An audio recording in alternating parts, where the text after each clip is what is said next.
camarades ne voulaient pas avancer.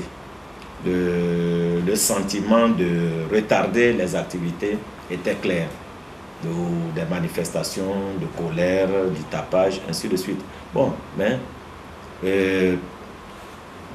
clopin, on a avancé quand même jusqu'à la 15e CELI.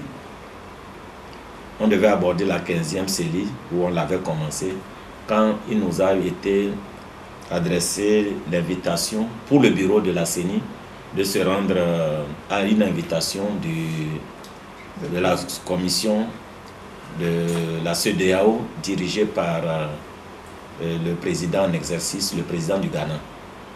Donc à cette occasion, à cette audience où les 4 membres du bureau étaient représentés, il nous a été clairement dit que nous devons accélérer les opérations, arrêter les discussions et pouvoir terminer dans la soirée de ce 28-là pour que le lendemain, les résultats puissent être transmis à la Cour constitutionnelle.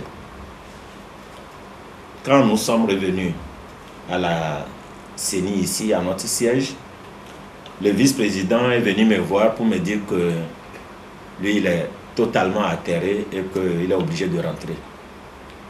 Il était assis là et c'est sur ces entrefaits qu'on s'est séparés.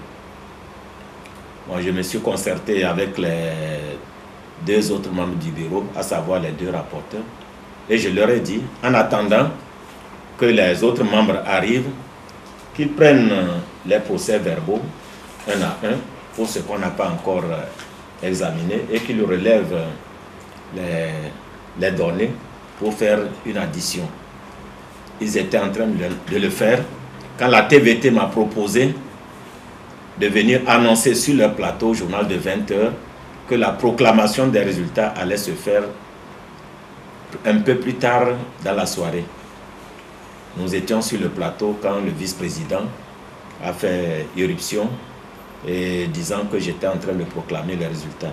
Je n'étais nullement en train de proclamer les résultats.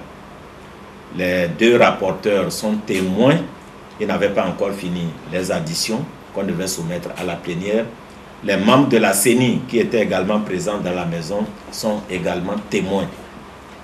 C'est à la suite du travail que les 2 rapporteurs étaient en train de faire que la plénière devait se réunir pour constater ce qui a été fait avant la publication.